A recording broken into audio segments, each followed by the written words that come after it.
Selamat pagi teman-teman CCC semua, semoga semua sehat selalu. Dan hari ini kita kembali lagi bersama Class Talk dengan saya Dr. Jessica Halim. Dan hari ini saya ditemani oleh tamu istimewa yaitu Bu Mila sebagai Kepala Ruangan Cleft and Craniofacial Center FKUI RSCM. Selamat pagi Bu Mila. Selamat pagi dokter, sehat selalu ya. Semoga semua sehat ya. Nah, hari ini kita akan membahas mengenai ganti pos perawatan luka pasca operasi bibir sumbing. Nah, Bu Mila, ini ada pertanyaan yang paling sering ditanyakan oleh ibu-ibu atau orang tua atau bahkan mungkin tenaga medis di luar sana nih Bu. Bagaimana sih perawatan luka pos operasi bibir sumbing? Apakah rawatnya terbuka atau rawat tertutup? Baik, Dokter Jessica. Bagus sekali pertanyaan dari Dokter Jessica ini yang mewakili ibu-ibu se-Indonesia yang mungkin mempunyai kelainan kongenital seperti bibir sumbing ya. Biasanya kalau pada pasien-pasien post-op itu setelah pasiennya selesai dioperasi di ruang recovery room, kami tim perawat kamar operasi itu sudah memberikan edukasi ke semua orang tua pasien bagaimana nantinya pasien-pasien tersebut harus datang kapan, lukanya bagaimana harus dibersihkannya sampai pasiennya bisa untuk perawatan luka di rumah. Tapi pada hari ini bersyukur sekali bisa bertemu dengan Dr. Jessica ya untuk bagaimana mengedukasinya. Jadi begitu pasien selesai operasi itu luka akan dibiarkan terbuka.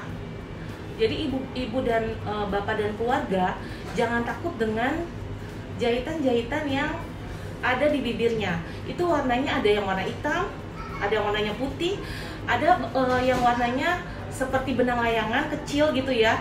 Tetapi tidak usah khawatir karena itu memang jahitan yang dijahit oleh dokter bedah plastik.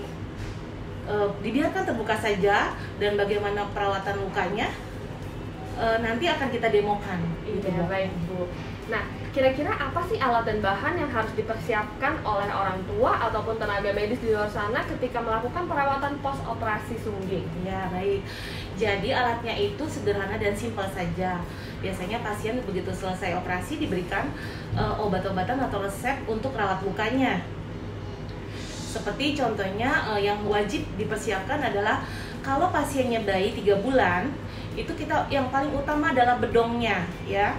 Pasien itu dibedong terlebih dahulu dan kita persiapkan juga adalah salep ya. Ointmentnya ini harus 1%. Apapun mereknya boleh, tetapi 1%. Kenapa dia 1%? Karena dia harus kalis. Ketika diolesi ke luka tersebut, itu agak encer. Beda dengan salep yang 2%. Kalau 2% dia agak pekat, sehingga lama mencair di bibirnya ya. Terus cotton bud. Jadi cotton bud, apakah cotton budnya harus steril? Enggak juga, tapi bersih ya. Jangan sudah terekspos, nggak tutup rapat dan nggak bersih, jangan ya, karena ini post op gitu sih dok. Nah Ibu tadi kan Ibu sebutkan ointment ya Bu ya 1%. Ya, itu komposisinya biasa apa Bu? Jadi di dalamnya itu lebih banyak vaselin ketimbang antibiotiknya. Kalau yang 2% itu kan dia 1% vaselin dan 1%-nya itu bisa dilihat komposisinya ada antibiotiknya ya.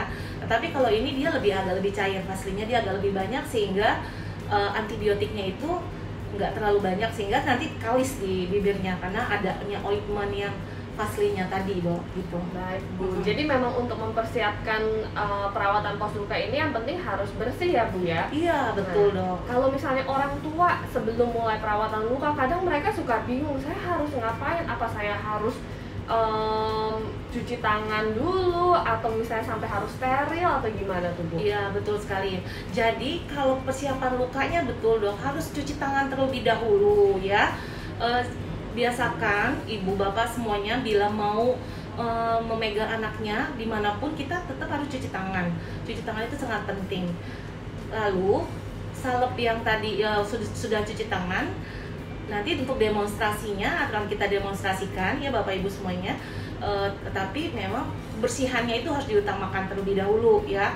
Kalau ada bekas susu di bibirnya harus dibersihkan dulu dengan air yang bersih ya. Terus kondisi pasiennya juga mukanya harus dielap dulu sekelilingnya dari kotoran-kotoran supaya mencegah terjadinya lukanya itu jadi terbuka kembali jahitannya karena infeksi ya. Maka itu kebersihan itu penting, kebersihan lingkungan di wajah pasiennya, area bibir, dan juga bagi yang mengganti luka tersebut ya, gitu seperti itu. Nah, benar-benar komprehensif banget ya teman-teman CC semua, bahwa perawatan luka itu penting untuk menjaga kebersihan. Karena untuk mencegah adanya kontaminasi pada area luka sehingga menimbulkan infeksi yang nantinya akan menyebabkan dehistensi luka. Betul. Nah, Bu, kalau misalnya seberapa sering sih kita harus merawat luka di rumah, sehari berapa kali gitu idealnya? Ya, bagus sekali itu pertanyaannya.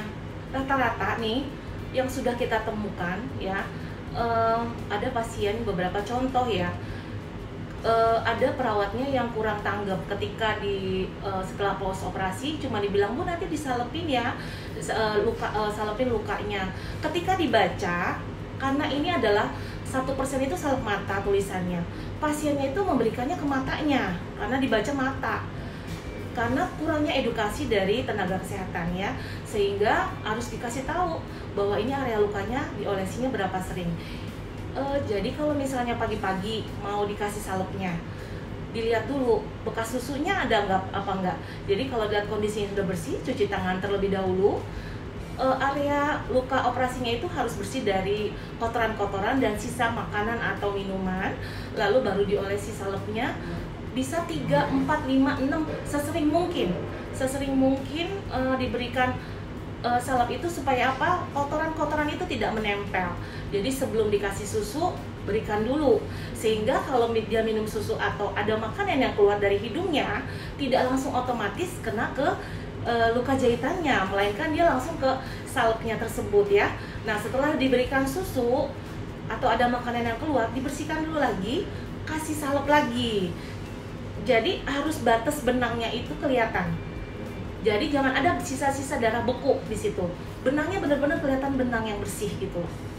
Oke, jadi memang kalau sesering mungkin juga boleh ya? Boleh, bisa sampai 10 kali boleh gitu. Oke, berarti memang konsepnya adalah untuk mempertahankan luka supaya tetap moist atau lembab ya, Bu ya? Betul, Dokter Jessica, betul. Baik, Bu. Nah, kalau misalnya nih setelah post op luka, kapan sih idealnya pasien dibawa oleh orang tuanya itu untuk kontrol lagi ke CCC, Bu? Ya, jadi biasanya dokter akan memberikan waktu kontrol lagi 3 hari setelah post operasi ya. Tetapi ada beberapa pasien yang takut untuk membersihkannya, bahkan untuk memegangnya aja takut. Nggak apa-apa Bapak Ibu semuanya, silakan datang. Begitu hari ini operasi, besoknya harus disalepin dan masih belum mengerti, datang lagi ke kami agar kami bisa membantu untuk mengajarkan Bapak Ibu semuanya bagaimana cara perawatan lukanya. Biasanya 3 hari, setelah 3 hari, hari ke-7 cabut jahitan. Jadi hari ketiga, terus hari ke-7, datangnya 2 kali. Kenapa jangan datang langsung 7 hari? Karena kami harus memantau lukanya, apakah Bapak Ibu semua betul cara perawatan luka di rumah, atau salepnya hanya ditumpuk-tumpuk tuh, sehingga kotorannya jadi numpuk. Begitu datang kondisinya, lukanya sudah menumpuk kotoran-kotoran yang akhirnya jahitannya menjadi lepas ya, pecah kembali gitu. Seperti itu, Dok. Oke, jadi memang bagusnya kontrol 3 hari, tapi kalau misalnya teman-teman takut, boleh kapan aja datang di CCC. Iya, betul. Nah, untuk lepas jahitannya ini sendiri kan tadi Ibu Mila bilang 7 hari ya, Bu? Iya. Apa indikasi kalau lukanya itu boleh dilepas jahitannya? Nah, biasanya kalau dilihat secara jurnal-jurnal itu 7 hari itu rekatnya, jaringannya itu sudah bagus ya. Benangnya sudah agak longgar tuh, dia udah bisa dicabut dan dia tidak terlalu tegang. Nah, itu udah bisa kita cabut. Tetapi pada bayi-bayi yang double bibir sumbingnya, yaitu bilateral kanan dan kiri, itu biasanya setengah dulu, dan 10 hari kemudian, hari ke-10 maksudnya, itu setengahnya lagi. Jadi 2 kali biar jahitannya kuat dulu, karena kita ada jahit dalam dan jahit luar. Tetapi kita harus dilihat dulu juga jahitan luar ini apakah sudah kuat apa enggak, dilihat dari rekatnya pergangan si kulit tersebut. Apakah dia sudah longgar bisa dicabut, atau dia masih menarik kulitnya tersebut gitu loh, Dok. Memang waktu 7 hari ini sudah ditentukan berdasarkan penelitian ya, dimana betul. Kalau luka pada muka area wajah 7 hari biasanya sudah bagus ya. Nah, mungkin teman-teman CCC di luar sana kadang suka bertanya nih, apa sih tanda bahaya kalau luka itu bermasalah? Kapan kita harus curiga kalau misalnya sebelum hari ke-7 tuh kita harus bawa lagi ke dokter? Iya, kelihatan di bayinya ini merah ya. Jadi dia ada juga yang beberapa alergi dengan ointment tersebut. Itu juga harus dilihat. Tandanya apa? Ciri-ciri infeksi adalah merah ya. Merah ya, rubor yang awamnya itu merah lah. Merah sekeliling jahitannya, bibirnya tuh seperti warna keping-ping merah begitu ya. Nah itu terus kotor luka jahitannya, banyak bekas endapan susu, salep yang bertumpuk-tumpuk yang tidak dibersihkan kembali, sehingga lukanya tersebut itu pastinya akan terbuka kembali tuh jahitannya. Nah itu yang ibu bapak harus awasi adalah luka tersebut itu tidak bersih dan warnanya kemerahan. Nah itu harus segera datang untuk kita pantau kembali gitu deh. Atau mungkin anaknya juga kalau ada infeksi suka rewel atau demam gitu suka ditemukan nggak Bu? Ada juga yang demam, ada juga sih yang enggak ya dok ya. Kadang-kadang dia yang paling sering sih nangis, dia kesakitan. Biasanya kalau udah gitu dia nangis terus dia yang nggak berhenti-berhenti, itu harus curiga. Lihatnya di mana? Yaitu area sekitar bibir, yang paling sering sih area sekitar bibirnya dia kemerahan. Kalau untuk demamnya sih kadang dari 100 mungkin cuma 10 yang demamnya. Selebihnya sih kemerahan dan rewel aja. Gitu. Baik. Nah Bu, setelah buka jahitan, mungkin teman-teman di luar sana juga namanya khawatir ya. Setelah itu perawatan apa yang perlu dilakukan di rumah setelah buka jahitan? Apakah perlu kontrol lagi? Ya betul, sebenarnya kalau untuk selesai cabut jahitan itu luka luar itu terlihat sembuh. 7 hari kita kelihatan secara kasat mata itu udah sembuh. Padahal perlu ibu bapak ketahui bahwa luka di dalam itu membutuhkan proses yang agak lama. Bagaimana caranya supaya kita tahu bahwa luka itu betul-betul sudah sembuh ya. Jadi penata laksanaannya adalah dimasas. Ada yang sudah begitu selesai jahitan ya dimasas, atau yang menggunakan plester. Plester itu ditekan supaya luka tersebut tidak timbul seperti hypertrophic scar ya. Bukan keloid tetapi lukanya nggak terlalu bagus. Ada yang beberapa referensi menggunakan dengan penutup plester selama 3 bulan. Ada juga yang menggunakan masas ya. Itu beda-beda. Jadi tergantung dilihat dari berapa besarnya luka tersebut atau kondisi luka tersebut dok. Gitu. Nah, masas luka ini juga sangat populer nih di kalangan pasien bibir sumbing ya. Nah, kebetulan kita akan membahas tentang masas luka ini di episode selanjutnya. Jadi ibu atau misalnya teman-teman CCC nggak perlu khawatir, kita akan ajarkan juga cara masas lukanya seperti apa.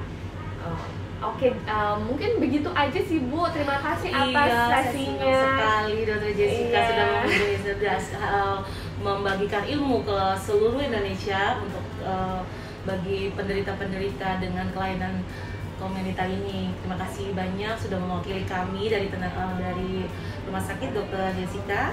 Terima kasih banyak Bu Mila atas informasinya yang tentu saja menjawab kegundahan dan kekhawatiran dari ibu-ibu di luar sana.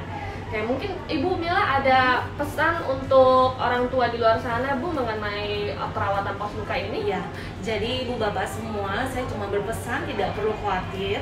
Untuk bapak ibu yang anaknya mempunyai kelainan kongenital, apakah mereka bisa berbicara seperti kita, fasih, tanpa harus ada sengau, bibirnya apakah nantinya bagus, segala macamnya itu akan terjawabkan apabila bapak ibu konsultasi ke dokter spesialis bedah plastik yang ada di area bapak ibu semua, dan bapak ibu nantinya akan mendapatkan edukasi yang selengkap-lengkapnya dari kami, atau terus tonton YouTube channel di sini agar supaya bapak ibu dapat ilmu-ilmu bedah plastik yang terupdate dari kami ya tentunya. Oke, terima kasih Bu Mila. Selamat pagi semuanya. Selamat pagi, selamat beraktivitas.